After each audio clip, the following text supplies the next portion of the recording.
Welcome to the Backroads Bill podcast. I'm Ben, and today we invited on Mitch Case, who is the Region 4 Councilor of the Huron-Superior Regional Metis community, and we brought him on to talk about the Mica Bay incident, which isn't as well known as it should be. In today's episode, we dive into exactly what happened, as it was one of the main events that saw the Anishinaabeg and Metis come together, and was one of the several events that helped pave the way for the Robinson-Huron Treaty.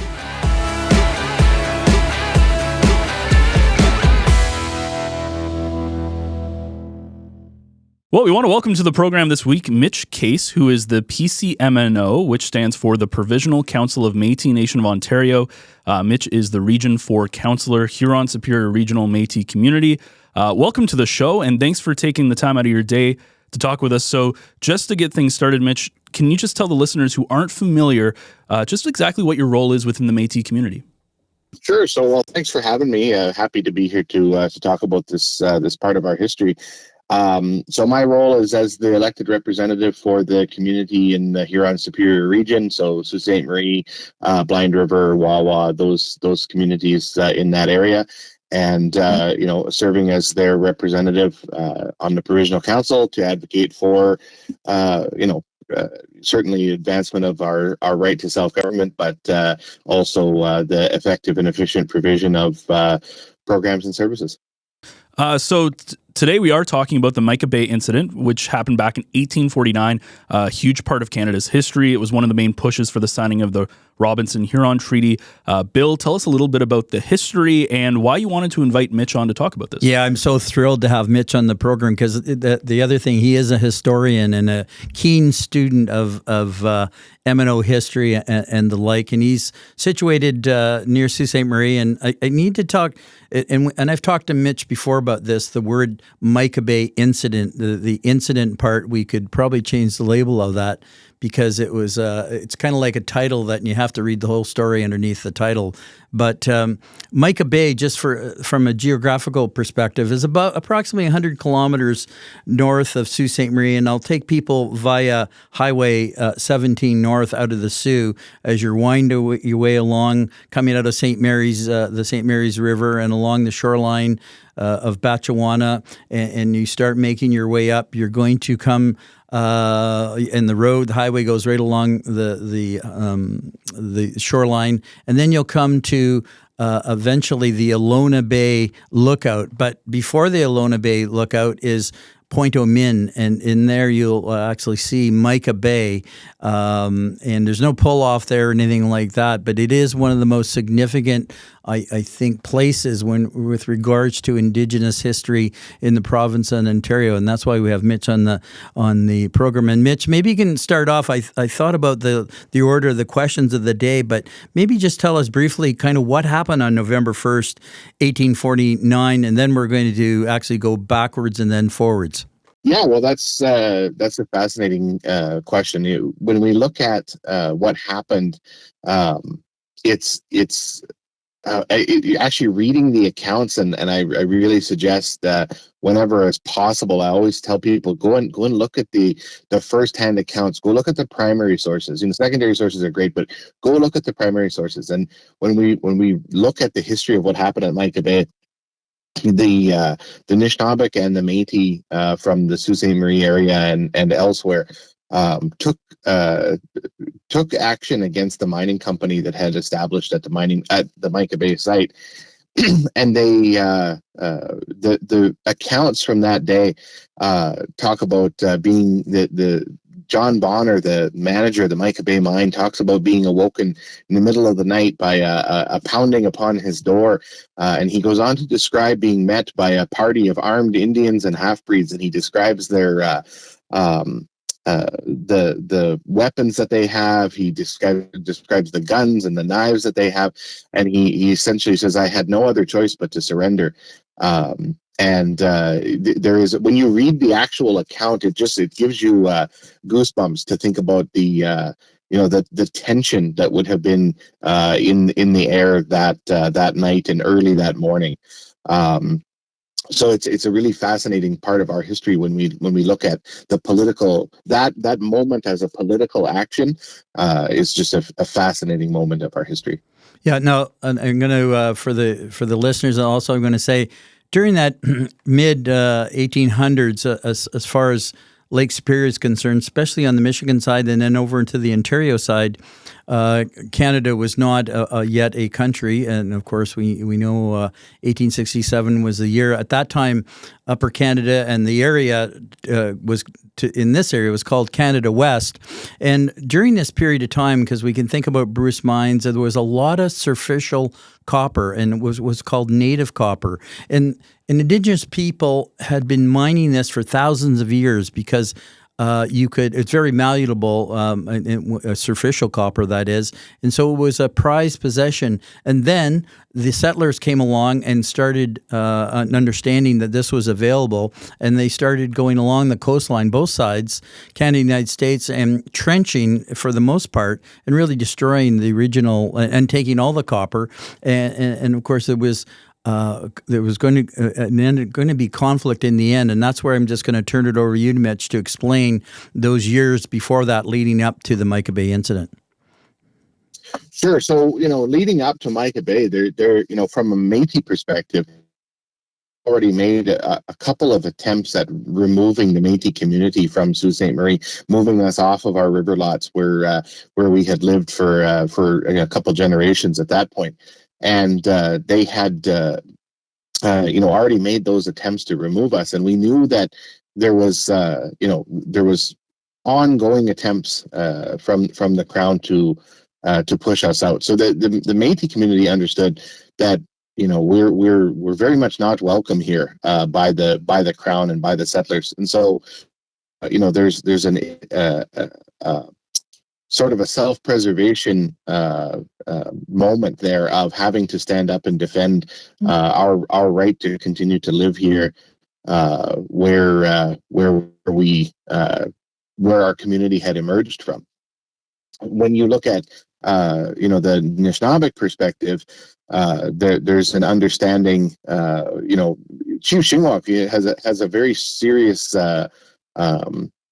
understanding of what was committed to in the Royal Proclamation, and Shingwak and others, were advocating at that time, saying, we understand what you committed to, we understand what your obligations are, and we essentially demand that you live up to your own law, to live up to your own promises. And so there's an alignment of interest there between the Anishinaabeg, pushing for what they saw their rights to be, and an alignment of what the Métis saw our rights to be in terms of pushing back against the Crown and settlers coming in and just imposing their law. And so that alignment of interests in pushing back against the Crown and pushing for the Crown can't ignore that Indigenous peoples, both the First Nations and the Métis, have rights in this area and have to be respected. That's really what Mica Bay is about, right? And what I think is really important from a political perspective is that the leaders of the Mica Bay incident, they didn't do what they did and then go run off and hide and hope not to get caught. They went back to Sault Ste. Marie and surrendered themselves so that they could go to court and avail themselves of the justice system to put forward their perspective, right? They didn't act like they were criminals who got caught. They acted like advocates and activists who were pushing for the rights of their communities. And that's the really crucial part of the whole thing. Yeah, and let's go to Chief Shingwak. Now there were two other Indigenous chiefs, and there were the Métis community, and I guess it's kind of a two-part question, but you can, and of course in and around the Sault Ste. Marie area, there was a long history of pre-settlers, Indigenous people living there. Then when the fur trade started, that created the Métis Nation as we know it, when the Métis weren't really known then. But let's talk a little bit about Chief Shingwak and how he was such a forward-thinking person, because again, you mentioned it already. There were treaties prior to that, and again, eventually it ended up to another round of treaty negotiations. But let's talk about Chief Shingwalk and his leadership. Yeah, I mean, I think certainly Chief Shingwalk is. It's always kind of bothered me that he's so little known in Canadian society at large. Right? There's to be clear, there's very few Indigenous people, particularly those from the past, who are well understood or well regarded in Canadian society. But the ones that are, there is a glaring absence in the mind, I think, of and the awareness of Canadians in general of Chief Shingwalk and his role. And I think, if you actually look and study his history and his life's work, I think it becomes really clear that he was in many ways sort of a once in a generation type of a leader who had an ability to be an advocate for his people, to be an advocate for their rights and interests, but to do that through availing himself of I guess I would characterize him as like he was a great researcher in some ways. He was such a great collector of knowledge and of information that he was then able to synthesize into a plan of action for his community.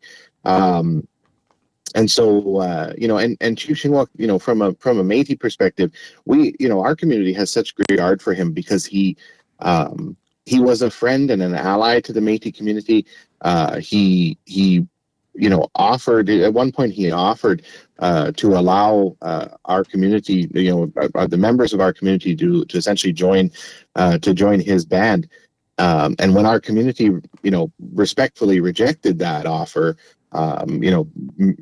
much rather preferring to remain, as Métis people, as half-breeds, living their own way, governing themselves. He respected that, and he continued to act as an ally. He didn't see them as having to give up their autonomy, to give up their own right to self-government and self-determination, in order for them to be considered as worthy of his time or worthy of his allyship. And so, from a Métis perspective, we really we have a lot of respect for Chief Shingwalk, for sure. I think Chief Shingwalk was like a grandmaster chess player, because before the Mica Bay incident, they journeyed to Montreal with others to tell the government that that this was not right, that they needed to negotiate, there needed to be rules of the road, so to speak, especially because it was mining extraction. And then, of course, the whole thing played out.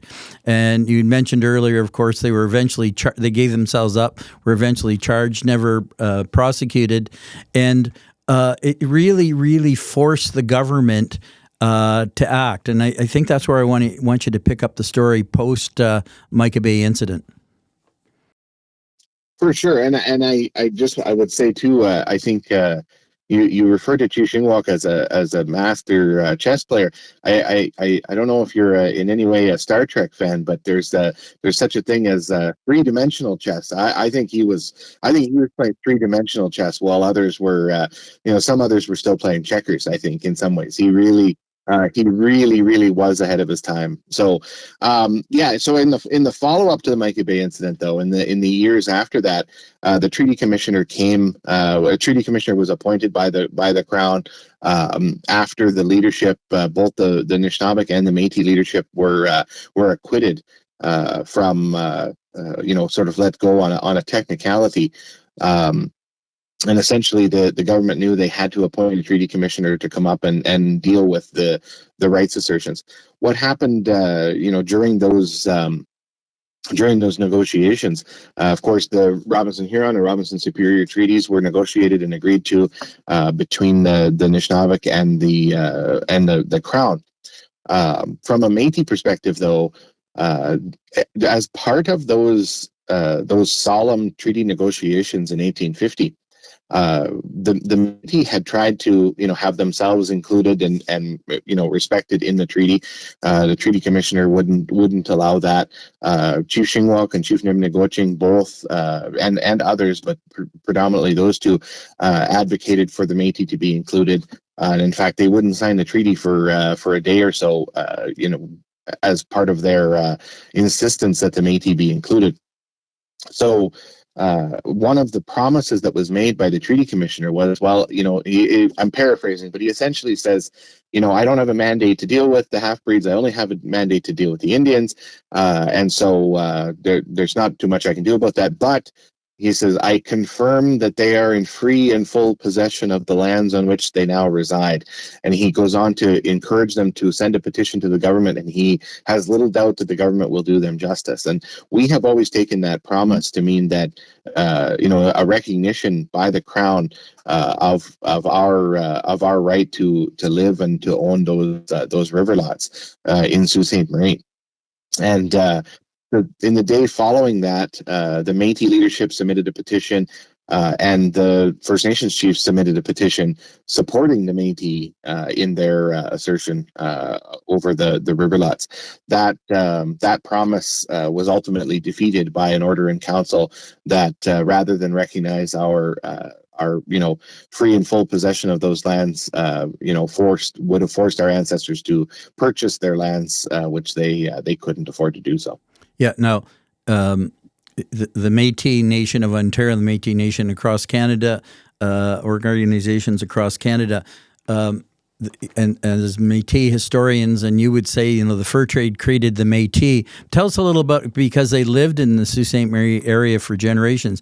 Just tell the listeners a little bit about the context that they just didn't appear. They were here all this time with regards to living on the land. You got a little bit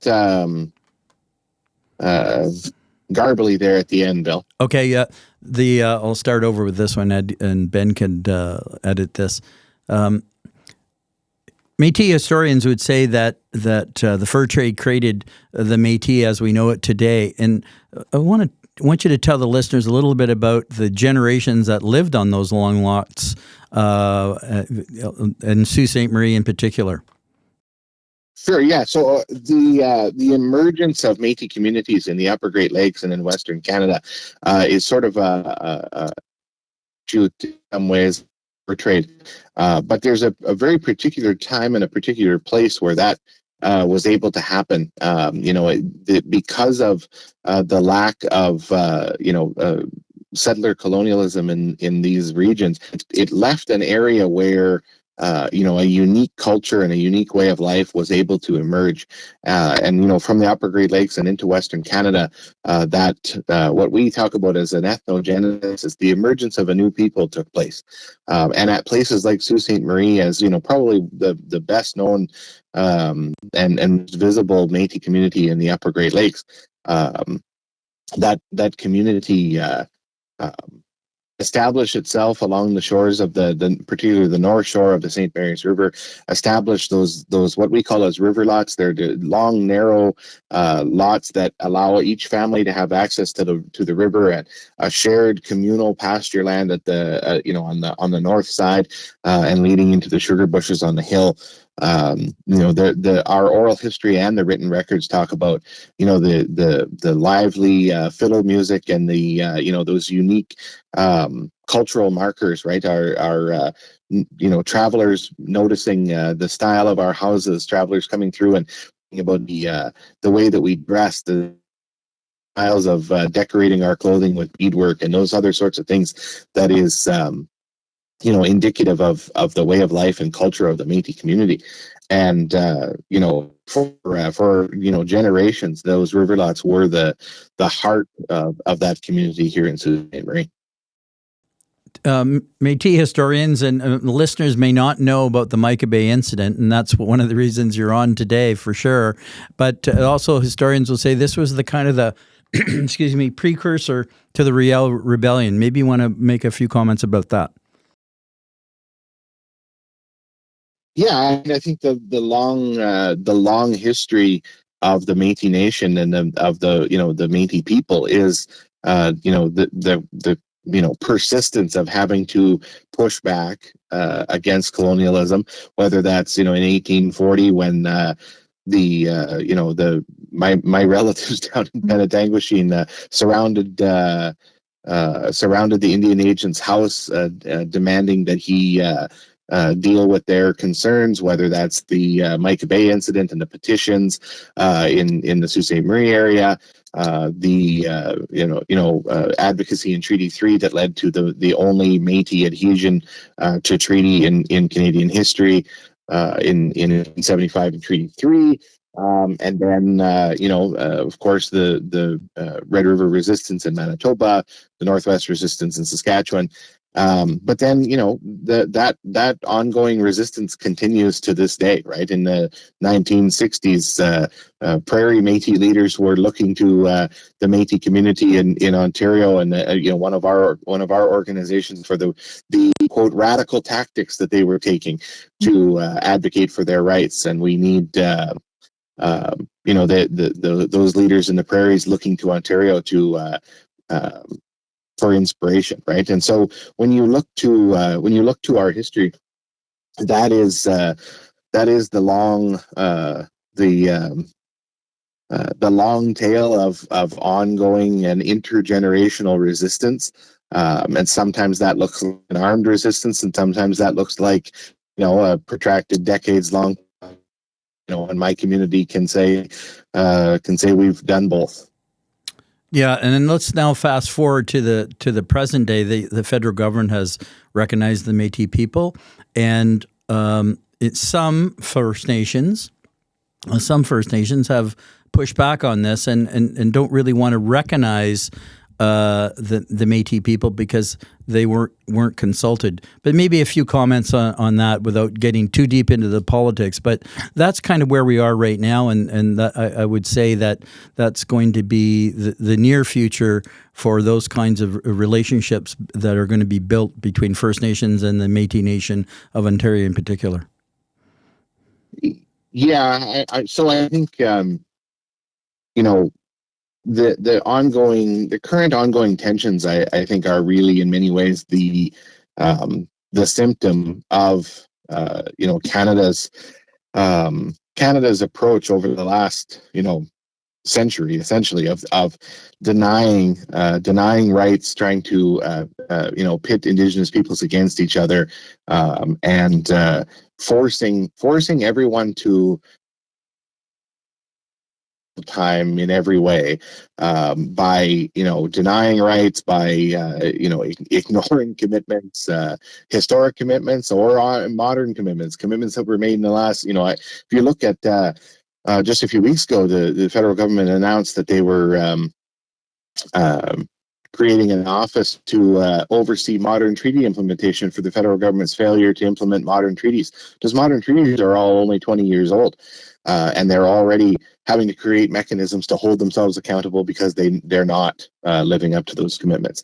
That sort of ongoing and intergenerational frustration then gets misdirected sometimes, and gets misdirected into lateral violence and all those other sorts of things. And I think the most important thing is that we all we have to, if we can sit down and talk to these oppressive colonial governments, surely we can sit down and talk to each other. And I look forward to when we can get back to having those kinds of discussions where we're not going to agree on everything, but we can sit down and talk to each other. Mitch, this has been fascinating, and the impetus to this, because I've spoken with you a few times, and I'm a keen student of history, as is Ben.